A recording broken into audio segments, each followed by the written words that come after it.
Hey, Satanico here once again for God Loves Comics and another comic book haul video. And I think this is a pretty interesting one. I've got some pretty cool stuff here. It's very diverse, so let's get it going with... Haven't seen these. I've just opened it. Okay, let's start with Star Wars, number 40. And the interesting thing about this is listed at 9.2, so it's a beautiful comic. Might even be a little bit higher than that. But I bought this comic, Star Wars 43, I think 44, and 7 others last year, or maybe a year and a half ago. I think it was really last year, for $31. 10 Star Wars comics from this era. This one alone cost me $36, and that is cheap compared to 43. I bought 43 in a 10-issue lot, which I may have recorded a video, I don't remember, and the 10-issue lot for $31, total $31 for those 10 issues. I sold it for $81, so I thought I made a great deal, and I did, but then I missed it and decided to buy another one, but the other one, the bidding was crazy, and it ended up costing me $107. So that's how fast these are going up. I've always loved The Empire Strikes Back because the adaptations, because of Al Williamson's art with Carlos Garzón.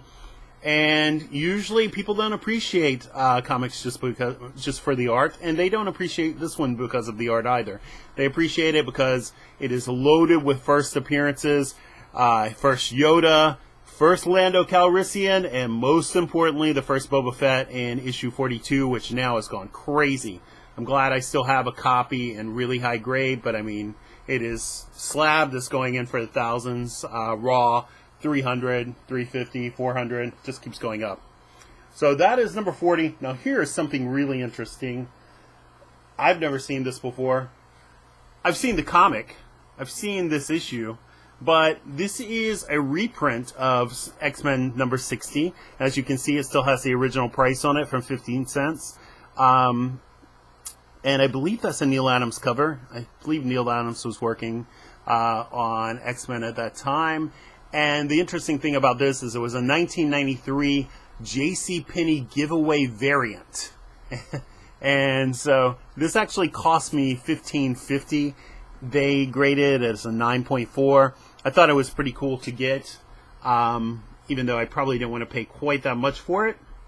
And I've got another Sauron issue coming up, although in the next batch.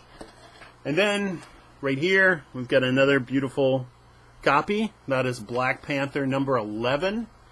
And by the way, Star Wars, as I said, it costs $36. This one, the other one costs $15.50. Black Panther 11 costs $9.40, and Black Panther is on fire again. This is probably could sell this for $25-$30. It just depends if someone really wants it. But $9.40 is actually a really good deal. It's listed as an 8.5. This is missing something important. Wow. This order took 3 weeks to be delivered. But there you go. Not to get off track. This is amazing. If you know anything about me, and I know you know nothing about me, Love and Rockets is my favorite comic series of all time. I mean, I just can't reconcile the quality of Love and Rockets with also how the incredible entertainment and readability of it, the incredible, exquisite art from Jaime Hernandez, and storytelling and art as well from Gilbert Hernandez. And this cover blew me away the first time I saw it. It was on the back cover of the Comics Journal. I loved it. It had a European sort of vibe, obviously a punk rock sort of vibe, and you're instantly interested in, like, what the hell is this? This is amazing. I never saw the comic itself for quite a while after that, but I started to see the collections, and I remember getting the first issue and several other of the early ones in a collection. This is the first time I've ever had this one. It is a second print, but that is perfectly fine. You can see Beto's cover on the back, much more abstract. Jaime's much beloved first cover here. It was $3.50 originally. It's marked up to $5, but I paid $22.07 for it. It is in incredible shape, beautiful, even for a second print. I don't know when the second print came out, but I mean, the first print of Love and Rockets, I would be shocked if it was anything more than 10,000 copies, and I wouldn't be surprised if it was considerably less, maybe 7, 8, but I'm not sure. I think Gary Groth knew he had an amazing comic on his hands, of course, as soon as he saw their samples, but I don't know if he knew he had such an enduring hit. I'm sure he's thrilled about that. And then last, and should not be least, is this. Rio, Lust and the Dust. Listed at $14.95. I bought it for $3 by Doug Wildey. Doug Wildey is probably best known for Johnny Quest. That's where I best know him from. He worked in animation alongside Gil Kane and particularly Jack Kirby. But supposedly, according to Gil Kane, was a little bit of a prima donna back then. But he does draw beautifully. I have never seen his Rio stuff. This is embossed, so you can actually feel it. Looks beautiful. I don't like the back so much, Ginger Fox, but cover is nice. Now, this comics, this dealer on eBay has a pretty, not a shady reputation, but I think they have thousands upon thousands of feedback comments, and I think they were, in the 97. That's not terrible by any means when you have that many, but it does mean that you've had quite a few disgruntled customers. I see one thing. First of all, this took 3 weeks to arrive. That's a pretty long shipping time. They didn't, with no communication from them saying, hey, we're waiting for this, or sorry for the holdup, or anything like that. And I finally asked them, and they also didn't upload a tracking number, so I finally asked them for one. They sent it to me, and then the book arrived. It's almost as if they forgot to ship it. But I see they did forget something, and I'm sorry they waited so long to open this, because I ordered, also I won a Batman Teenage Mutant Ninja Turtles set of 5, 1 through 5 DC Comics, near mint, and I get them for $10. I knew that was an absolute steal. I'm not interested in the comics themselves. I'm just interested in probably flipping them. And I already have a set that I got from a guy who just sold me a short box of modern comics I've had for a while. I was shocked to find out that they were reasonably valuable at the time. It's certainly better than $10. And yeah, that's not in the box. That's not good. I'm going to have to contact them, and they're probably going to deny that it was ever sent, it's taken me a long time to open it, but it took them 3 weeks to send it. So that is the first little glitch I've had on eBay in quite a while. Unfortunate, very unfortunate, and a little bit worrisome. It's only $10, but, send the shit that I ordered, man. Okay, so now we're going to go to this little batch here. We've got X-Men 186. You've all seen it. You know it. You love it. Barry Windsor Smith's Life, Death, a Love Story. Beautiful, beautiful art. Special double-sized issue. 187. And that is John Romita Jr. And not sure. I thought it was Dan Green, but it's not. And we're looking at 188 and 190. Those 4 issues only cost me $4.25 combined. But then here are the big issues, the big copies in that little lot. It was a lot of 4 items. I mean, if you include, this was sold as a lot, so there's 4 copies together and then 2 single issues. This is X-Men 119. I've never owned this issue. I was buying X-Men around this time off the shelf, and this one I never got a chance to see. I actually thought this was Bishop. I don't know. He was created long after I quit reading this stuff. But Anyway, 119, listed at an 8.0. This comic sells for around $70 on my comic shop. I paid $27 for it. Probably wouldn't get $70 for it right now, unless you slabbed it. Of course, you could get more. But for an 8.0, I mean, definitely $50, $60 comic probably. And that actually is Moses Magnum. So, not sure if there are any key appearances there. I don't think that's his first appearance. And then there's the other Sauron right there. Beautiful, beautiful issue. This is listed as 7.5.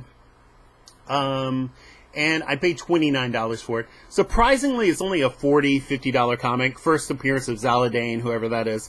But I think it's one of the most beautiful comics from the Bronze Age. I love the cover. The interior art by John Byrne and Terry Austin is absolutely exquisite. And the Savage Land with Sauron.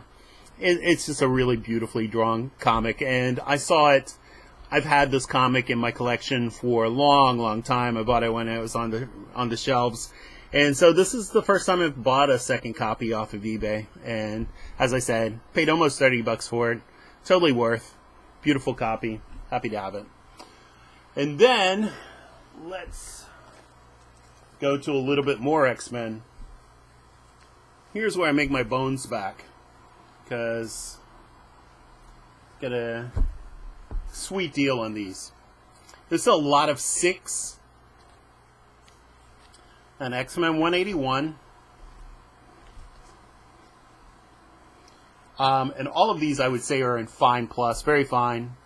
X-Men 175, had this issue for a long time. 181, I'm not sure if I own a copy of that or not. It's Young Dragons in Love, I think so. 166, definitely own a copy of this.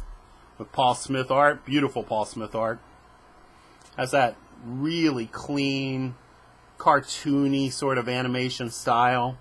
But it's just really appealing. 143. That's, I believe, the very last Byrne Austin issue. Am I right on that? I think so. Unless they came back. Anyway, this story felt a bit like a filler issue, but the art inside is still beautiful. Merry Christmas. Guess what just came down the chimney? And that doesn't even have a backing board in it. 150. And the piece de resistance, to some degree, 138, which I already have. Copy that I've had in my collection since forever. I got another copy just recently that's in near mint, and this one I would say is definitely very fine plus. But the best thing about this, all 6 of those I got for $20 with only $3 shipping. So that is a steal. I mean, this comic alone is easily worth $20.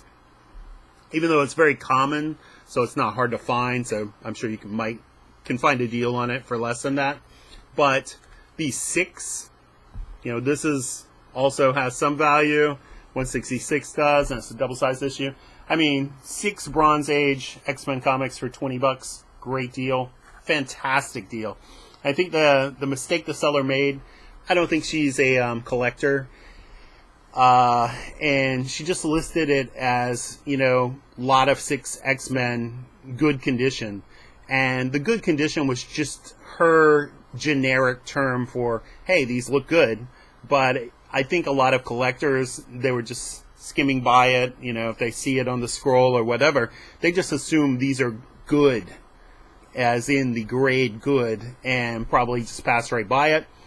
I looked at it and saw good, but I also saw the thumbnails. I was like, let's see. I don't see any, just looking at a tiny thumbnail, I don't see how this would be a good issue. I don't see much damage at all.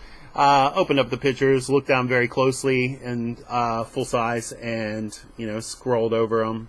And obviously they were much higher grade than good, and that was just her generic term for these issues, and I think that facilitated me getting them for $20. And the last but not least, this is just to read Tom Strong, Volume 1. I got this for $6. So that's a really good deal. don't know how much it originally sold for. Probably not too much. Yeah, $14.95. So it's a good deal. Still cost me $5 shipping. But I bought this specifically to read. Perhaps, I mean, I'm going to read it for my own pleasure for a change. But also maybe we'll do a reading for this because I have the Tom Strong Deluxe Volume 2 that I got off of Ollie's. You can find my Ollie's video uploaded just prior to this one. So bought this maybe to read. It may be hard to hold it open and actually read it and keep the camera on it, so I'm not sure. I usually do the readings with digital comics online, but I couldn't pass it up. I wanted to get it, so there you go. So that's it for this little haul. I would say that well, I said this was a piece of resistance of that little $20 lot, but definitely my favorite comic of all in there is the Love and Rockets, wherever I've already put it. This is actually loaded upside down, like several of these. Some of them have backing boards, one of them doesn't, one of them has just like a raw backing board. This is a cool looking little comic, and these Star Wars are just skyrocketing. So, and I just love the art, you know, still. Yes, Love and Rockets. And all of these superheroes, these superheroines are still my favorite. I don't think any of them actually appear in Love and Rockets. I mean, maybe that's Penny Century, but other than that, we all know Hopi and Maggie were the superheroines of Love and Rockets. So that's it. Thanks very much for watching. I hope you enjoyed this video, and please feel free to like and comment and subscribe and all that jazz. I don't do that much self-promotion on here, but and also feel free to join the God Loves Comics Facebook group. I have not posted, for the first time ever, I've not posted for all of 2021 because of a lot of personal situations that came up have kept me from even going to Facebook, but I will be back there soon. Meanwhile, it's still running on autopilot because there are a lot of other great posters there who are still going on, and I'll be back to administrate it soon enough, but I hope you'll join and hang out. They've got a lot of cool stuff. I post a lot of cool stuff when I get back there. It's completely different than this, but check it out. And that's it for now, and I'll see you back because I've got several other hauls to check out, and see you soon. Thanks very much for listening and watching. Goodbye.